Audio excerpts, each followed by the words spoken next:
lanjut ke penceramah selanjutnya, yakni saudara Muhammad Al-Ihsan. Waktu dan tempat kami persilakan. Shallallahu ala sayyidina Muhammad.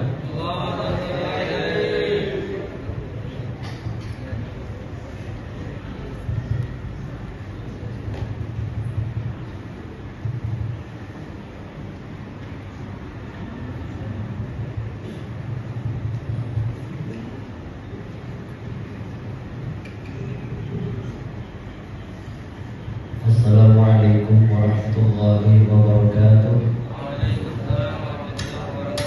Bismillah, walhamdulillah, wa ni'matillah, wassalatu wassalamu ala rasulillah, amma ba'du. Yang kami hormati, yang kami muliakan, dan bermulia yang mulia Ki Haji Sultan Mukhtar Sayyidina beserta istri beliau Umin Hajah Anissa Akriyah. Mudah-mudahan Allah pandang ke umur beliau sehat wa'afiyah, semoga hidupnya di dunia wal akhirah. Allah berikan anak keturunannya dan satu-satunya di alam akhirat. Ya Rabbal.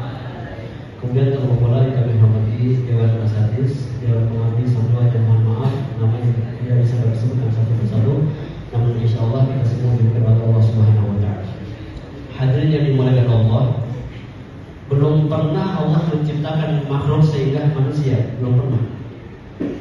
Itu di Ragunan makhluk Allah 10.000, bandingin sama kita, coba urusan mana? Ada makhluk Allah yang diberi nama malaikat, punya akal, gak punya nafsu. Sama perempuan gak doyan, materi gak butuh, seksual gak butuh, sama perempuan budak. Itu malaikat. Sebaliknya ada makhluk Allah yang diberi nama binatang, punya otak tapi gak punya akal, nafsu dia punya. Makanya sapi kalau lihat rumput, gak usah nanya itu rumput itu halal atau haram, gak usah, baik aja. Tiga kucing datang ke syahwatnya, gak usah lihat banyak orang atau enggak, hajar aja. Itu binatang, wajar. Ini kita yang ketiga manusia. Allah berikan kita akal, Allah berikan kita nafsu. Cuman kadang nafsu ini bolak-balik. Ketika akal menang, naik kayak malaikat, cuman potongannya manusia. Ketika nafsu yang menang, turun, bahkan lebih rendah daripada binatang. Kenapa? Sepuas-puasnya sapi, makannya cuma rumput. Tapi kalau manusia udah puas, makanannya aspal, kabel telepon, uang rakyat, minumnya minyak. Ini yang membedakan antara manusia dengan hewan. Banyak orang yang tinggal di pesantren bertahun-tahun, hafal puluhan kitab, hafal puluhan hadis, tapi belum tentu punya akal yang sempurna. Ada santri hafal ratusan bait alfiah, tapi dinasihat sedikit malah ngambek. Ada pengabdi bertahun-tahun mati, tapi dia ngomong ini di belakang marahnya bukan main. Sopan di depan guru, tapi kurang ajar di belakang pintu. Banyak orang kayak gini.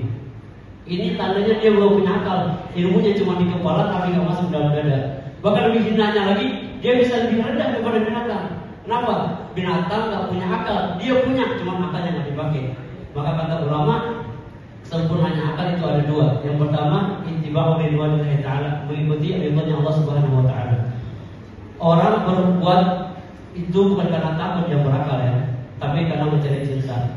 Dia ibadah karena ingin Allah ridho. Dia belajar bukan karena disuruh, tapi ingin Allah tersenyum melihat daripada kesungguhannya. Begitu juga santri kepada gurunya. Santri yang berakal bukan yang mengikuti perintah, tapi yang tahu kemana arah hati gurunya.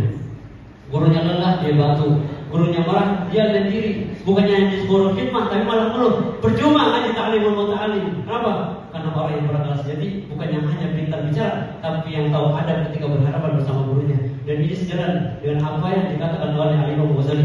Dia mengatakan, al-ilmu nurun wa nurullahi la yuhda li'asin. Ilmu itu cahaya, dan cahaya Allah tidak akan pernah diberikan kepada orang yang bermaksiat.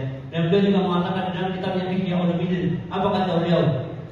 Man lam yaj'al ilma sulaman lil amal faqad khada'a bi syaitan. Barang siapa yang menjadikan ilmu tanpa amal, maka sungguh dia dah tertipu oleh syaitan. Maka kalau ada murid yang ngaji tapi hati masih kotor, udah lama ngaji tapi ngobel mulu, disuruh khidmah malah mulu, itu bukan berarti dia nggak punya akal. Punya, cuma akalnya nggak dipakai.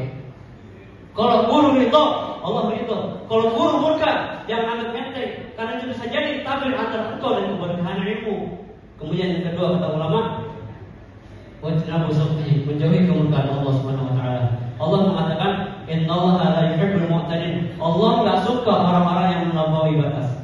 Orang yang berakal bukan hanya yang tahu kebenaran, tapi tahu mana yang harus dia hindari. Santri yang berakal tahu kalau ngikutin perintah buruk itu jalannya ridho, kalau bantah perintah buruk itu jalannya murka.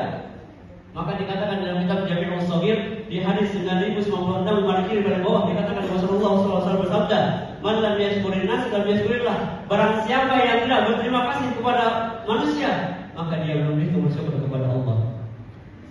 Maka sebelum sibuknya dirimu menilai buruk, nilailah dirimu sendiri. Sudah patuh atau masih sombong dengan akalmu sendiri? Maka akibatnya ketika engkau tidak menggunakan akalmu, maka itu akan menggunakan dirimu sendiri. Allah mengatakan, "Ulaika kal anami bal hum adallu." Mereka itu seperti binatang, bahkan lebih sesat. Kenapa? Karena manusia ketika tidak menggunakan akalnya, dia lebih rendah daripada hewan. Binatang tidak punya pilihan, tapi manusia punya akal, cuma disia-siakan. Maka Imam Ghazali mengatakan, "Al-aqlu mar'atun wa dhunubu ubarha." Akal itu jernih dan debu itu ada dosanya. Maka bersihkanlah cermin hatimu agar cahaya Allah dan gurumu masuk ke dalamnya. Dan juga Al-Imam Ibnu Qayyim mengatakan, "Al-aqlu sahihu yanqadu al-aqlu sahihu yanqadu al-haqqi walau kana murad." Akal yang sehat adalah yang tunduk pada kebenaran sekalipun itu pahit.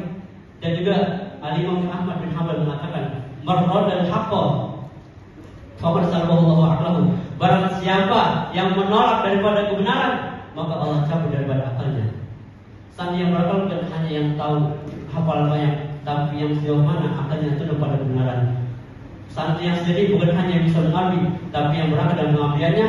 Dan mudah-mudahan Allah jadikan kita santri yang amanah, santri yang berakal, yang beradab tinggi. Dan Allah berikan kita keberkahan di dunia dan akhirat. Amin ya rabbal alamin. Sekian yang bisa kami sampaikan. Assalamualaikum warahmatullahi wabarakatuh.